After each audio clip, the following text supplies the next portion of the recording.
Okay, here's going to be the first part of probably my next video, and this is going to be this is my 275 gallon IBC that I got from my cousin.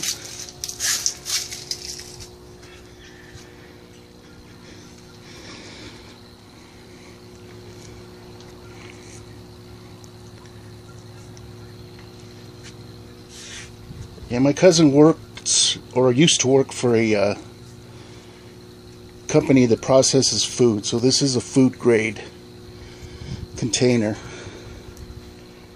I did have to clean it out because I wanted to be absolutely sure that there were no contaminants left over from what they had in there. It was a little bit acidic when I first got it, but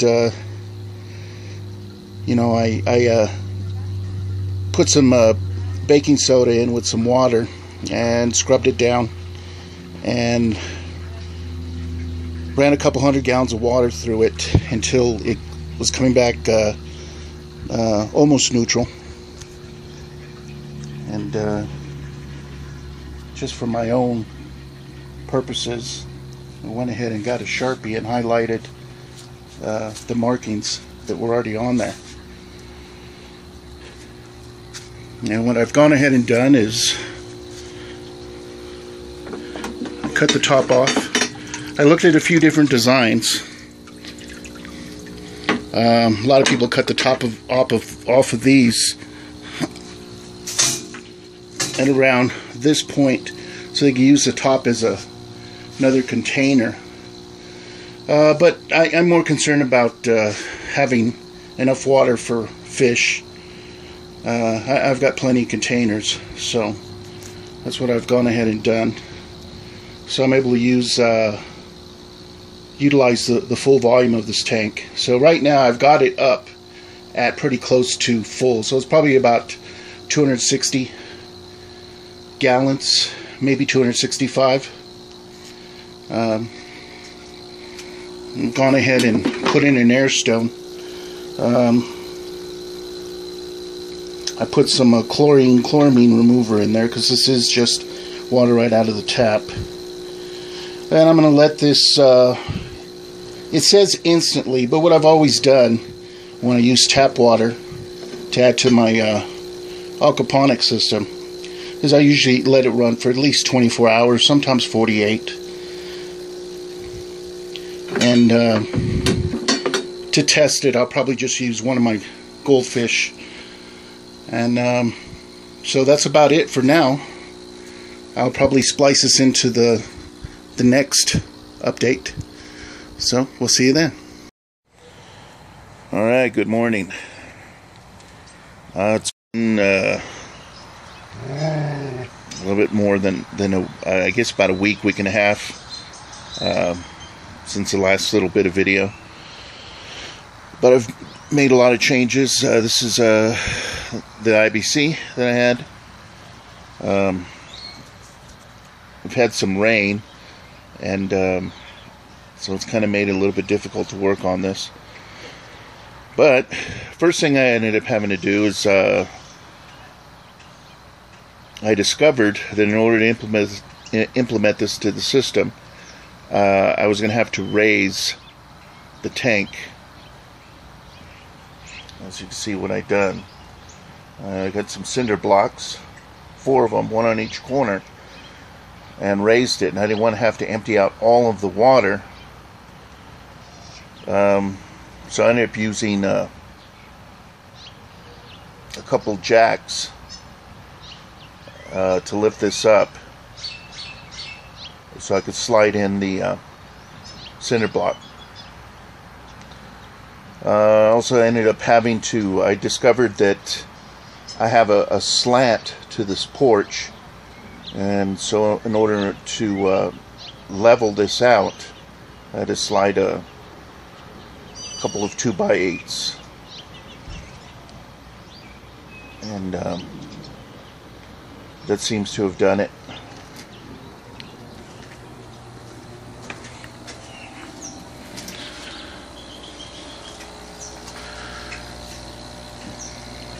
I did lower the level a little bit by emptying some of the water into one of my 55-gallon drums. As you can see, I've already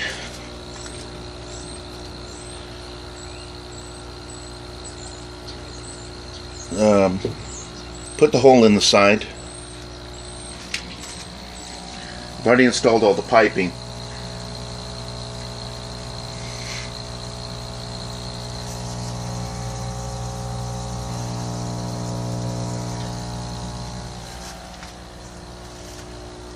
And actually run the pipe. The only thing I discovered is while I did use a hole saw to cut this out right here, but I needed a 2.5 inch, and all I had was a 2 inch,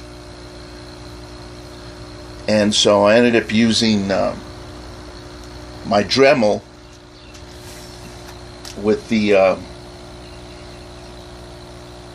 hole cutting attachment to try to just expand the hole a little bit.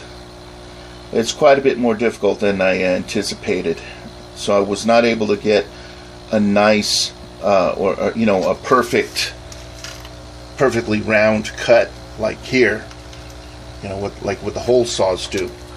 And so when I first had everything connected and tried to run the water through, I was getting a big leak here. So this was yesterday afternoon. I had to go look for some aquarium safe silicone 1, and so I already have this. It's not quite cured. It probably has about another 18 hours to cure completely. But I've gone ahead and put some here on the outside, because this is where the problem is. I got a nice tight seal right in here.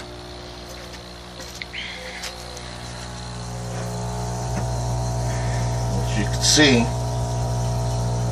I had to put a whole bunch of silicone on the inside.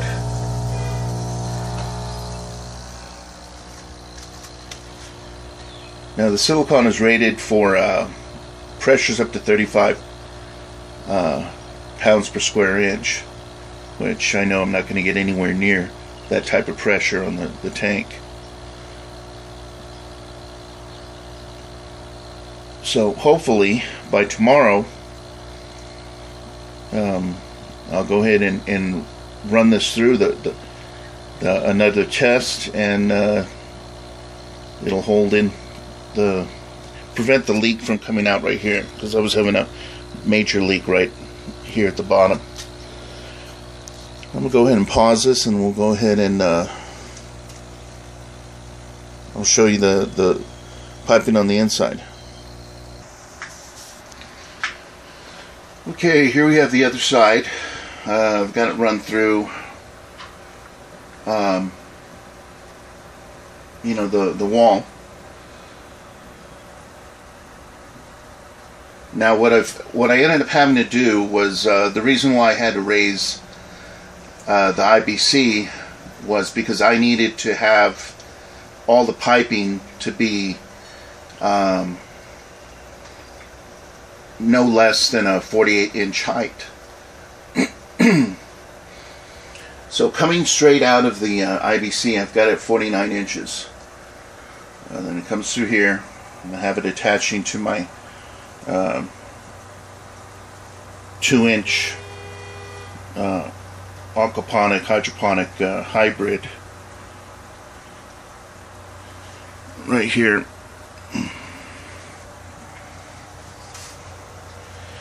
I have it continually run over here to my first grow bed.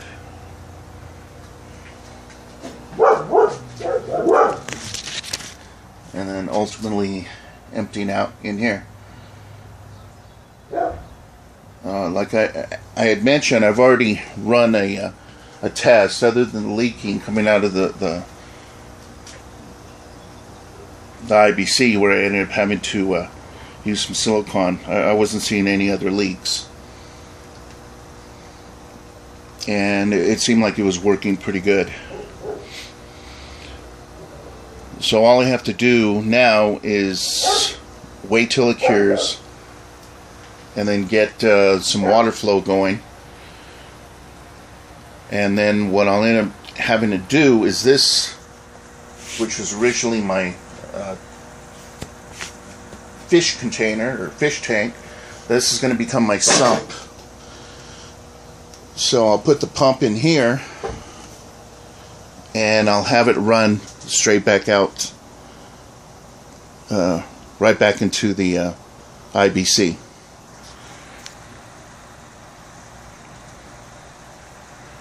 Now what I'm thinking and I might do is right now this swirl filter that I put together, I've had to disconnect it from the system, but I'll probably end up moving this over to here and run the swirl filter last, so that way it'll remove any solids before it goes back into the IBC.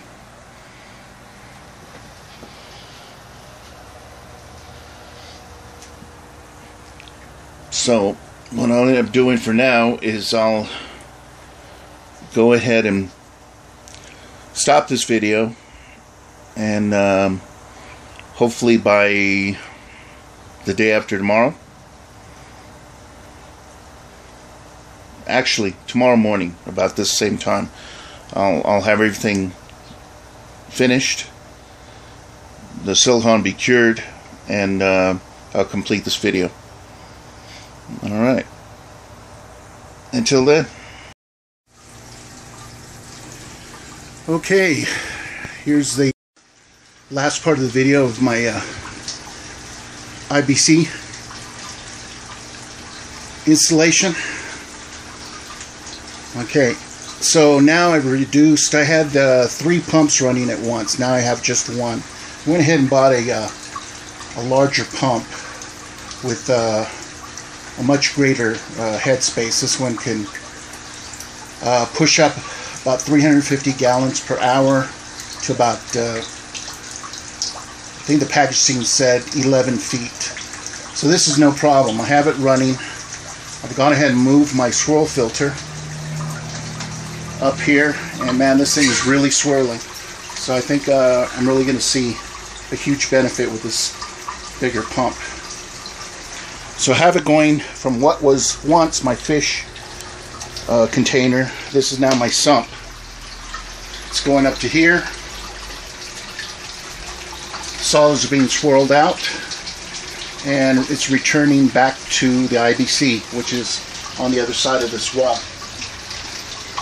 It's coming through here. I have a T going to my hybrid, my 2-inch pipes, and as you can see, these things are really going along. I have a, what I'm pretty sure is a cucumber plant that's already climbing. There's my kale. They're really doing well.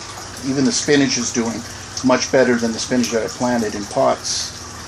There's some cilantro and some spinach. This spinach plant is coming from up here, the second pipe, and it's already coming down to here. I'm going to have to pick some pretty soon. Once it warms up and stays warm, hopefully in the next couple weeks, I'll probably move these celery plants that I have in rafts and move those out to the IBC. Alright, continuing on, I have another T here. This is all 1.5-inch pipe, and I have a T that is going to a 3/4 inch, going into my first container. Continuing along, I just have it terminating into my other container here that has kale and spinach. Let me pause this real quick and I'll show you how it's going over to the IBC now. Okay, here we are back outside to the IBC, and I've got about 1,000 liters, which is about 265 gallons I've already got goldfish in there. And as you can see, here's the other end coming out of the swirl filter. It's dumping into here. So that's also helping with aeration, as you can see. Though I have a 12-inch bubbler right center of the tank, which is also giving a lot of bubbles. You see, it's kind of green. This is all rainwater that I've collected the last couple times it rained. I've got a 4-way here with one blocked and the top open, and what that's doing, I've also got another 1.5-inch pipe that goes about 1 inch off the bottom of the corner, and I have this entire tank slightly tilted towards this corner. So what I'm hoping is, with the bubbler and you know, with normal water movement along with the suction this is providing, this is pulling water in right here and sending it right back out to my aquaponics. That should collect most of the solids from the IBC and send them back to the other side. As I mentioned in the last video, I did use some aquarium safe silicone on the inside and outside here and eliminated no leaks. Don't want to say it too loudly because I don't want anything to pop open, but everything is nice and solid and no leaks. I did have to make some tweaks in moving the swirl filter and setting up this last pipe. And about the only thing left that I think I may have to do is I'm going to have to put in a some type of way to control the flow into the 2-inch pipe in there that I have all of my plants coming out of, the array that I have in there, because it's looking like I'm getting too much water going through there because it's kind of overflowing on a couple of those. But that shouldn't be too difficult. I'll probably just end up having to put in a valve, a 3/4-inch valve in there, and just reduce the flow. But there you go.